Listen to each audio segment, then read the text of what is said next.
있습니다. 우선 지금 울산 시내버스 파업하는 것 저는 너무나 무익한 일이 아닌가라는 간절한 바람 말씀드립니다. 무익한 일이 아닌가. 파업을 하려면 파업을 통해서 달성할 수 있는 목표가 있어야 되는 거지 않습니까?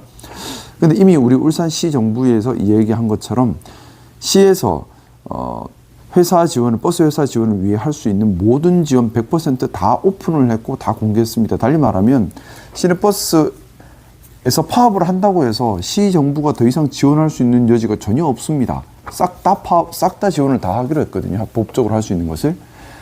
싹 다 지원을 다 하기로 했는데 파업을 한다고 시에서 더 내어놓을 수 있는 곳이 없어요. 이미 다 제공을 했기 때문에. 이 시내버스 문제가 뭐냐면요. 일단은 우리 울산은 민영제 시내버스라는 것에서 문제가 시작이 됩니다. 민영제인데 문제는 적자 보전은 또 시에서 다 해줍니다. 자, 그러면 적자 보전을 시에서 다 해준다면은 해마다, 근데 회계연도마다 끊어지죠. 그러니까 그 해에 적자가 발생하면 그 해에 다 보전을 해줬으면 문제가 안 될 텐데, 공용임에도 불구하고 민영제로 운영하고 민영제로 운영해서 적자가 발생했는데 이걸 보전을 안 해주고 계속 해왔던 겁니다. 두 가지 문제죠. 적자를 100% 보전해준다는 믿음이 있으니 경영은 일부 효율적이지 않게 돌아가는 부분이 분명히 있었을 것이고요. 또 하나는 또 그럼에도 불구하고 적자 보전을 해줘야 되는데 해주지 않아 버리니까 미적립 퇴직금이 800억이 쌓이고 통상임금 지급할 것도 800억이 쌓여서 1600억이라는 천문학적인 돈이 쌓여버린 겁니다. 근데 문제는 법상으로 이 돈을 시정부가 메워줄 방법은 없어요. 그 해 회계연도 적자 폭의 100%까지만 가능하거든요. 그러니까 예전에 쌓인 걸 우리가 어떻게 해줄 방법이 없어요. 근데 지금 이 1600억을 이제는 더 이상 못 견디겠다 하는데 시에서 어떻게 할 방법이 없는 겁니다. 그래서 지난 10년간 쌓여왔던 병폐가 이번에 터진 건데요. 우리 버스 노동자분들께 시 정부를 대표해서 지난 10년간 울산시 정부가 너무 무심했고 또 적자 보존을 제대로 하지 않은 점에 대해서 대신 사과드립니다. 하지만 그렇다고 이걸 지금 파업한다고 풀 수 있는 문제는 아닙니다. 파업한다고 어떻게 풉니까? 방안을 찾아야 되는 거죠. 그래서 일단 우리 시정부에서 할 수 있는 지원에 대해서 최대치까지, 법적으로 허용한 최대치까지 안내를 드렸고요. 그걸 이행하겠다, 예산 부담이 있다 하더라도 시정부가 할 수 있는 100% 최대치를 다 하겠다 안내도 드렸고, 나아가서 이건 법률 검토와 유권 해석을 받아서 조례 제정을 해야만 할 수 있는 부분인데, 조례 제정을 통해서 회사가 효율적인 경영을 하면 인센티브를 조금 더 줄 수 있는 것 같더라고요. 그 부분까지도 시의회가 조례를 제정하면 적극 협조하겠다라는 대안 제시까지도 했습니다. 근데도 파업을 하면 더 이상 우리가 해줄 수 있는 게 없어요. 다 했거든요. 그죠? 시가 더 이상 뭘 하겠습니까? 자, 그러면 파업을 한다고 해서 이익 보는 사람이 아무도 없죠. 노조에서 더 이상 가져갈 수 있는 것도 없고, 회사가 가져갈 수 있는 것도 없고, 그리고 시민들께는 큰 불편함을 줍니다.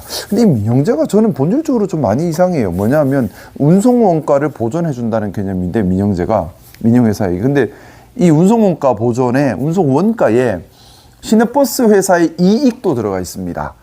약 30억 원 이상의 시내버스 회사의 이익을 보전해준 것도 운송원가에 들어가 있어요. 달리 말하면 시내버스 회사 입장에서는 100% 적자 보전을 하면 이익도 보전받는다. 그럼 사실상 엄밀히 말하면 적자 보전은 아니죠. 엄밀히 말하면 적자 보전은 아니죠. 그래서 저는 이게 문제가 좀 심각하다는 생각이에요. 기본적으로 시는 끌려갈 수밖에 없는 입장. 왜냐하면 시민들의 이동권을 볼모로 잡고 이렇게 되니까. 그렇다고 시가 협상 주체도 아닙니다. 민영제라서 시는 그냥 버스 회사를 지원할 뿐이에요. 근데 버스 회사는 본인들의 운영 수익까지도 운영 원가에 넣어서 적자 보전을 받아버립니다. 더 효율적인 운행을 할 필요가 없는 이유가 되는 거죠. 근데 버스 노동자들은 퇴직금도 제대로 못 받는 온갖 불합리가 다 쌓여 있습니다. 저는 그래서 본질적으로는 교통공사 설립을 통해서 시에서 직접 관리를 하고 또 시가 직접 책임을 지고 그렇게 돼야지만 우리 시민들의 이동권이 보장되지 않을까라는 생각을 가지고 있습니다. 그래서 교통공사 설립을 더 속도감 있게 추진하라라고 우리 교통국에도 강력하게 요구를 했는데요. 아마 이 과정에서 교통공사 설립 추진 과정에서도 일단 시의회 동의, 또 예산 확보, 또 경우에 따라서는 버스 회사의 반대 이런 부분들이 있을 것 같습니다만 교통공사를 설립하지 않고서는 이걸 본질적 해결이 안 됩니다. 교통공사 설립, 시민들의 동의와 지지가 있어야지만 가능합니다. 시민 여러분, 교통공사 설립 지금 느껴지지 않습니까? 필요성 좀 도와주십시오. 교통공사가 설립되어야지 본질적으로 이 문제가 해결될 수 있고, 그렇지 않으면 버스 노동자는 일하고 돈 못 받고 버스 회사는 회사대로 또 앞뒤가 안 맞고 시는 시대로 계속해서 뭘 할 수가 없고, 그리고 시민들은 계속 이동권의 불안을 느끼는 말도 안 되는 지금 상태가 계속될 수밖에 없습니다.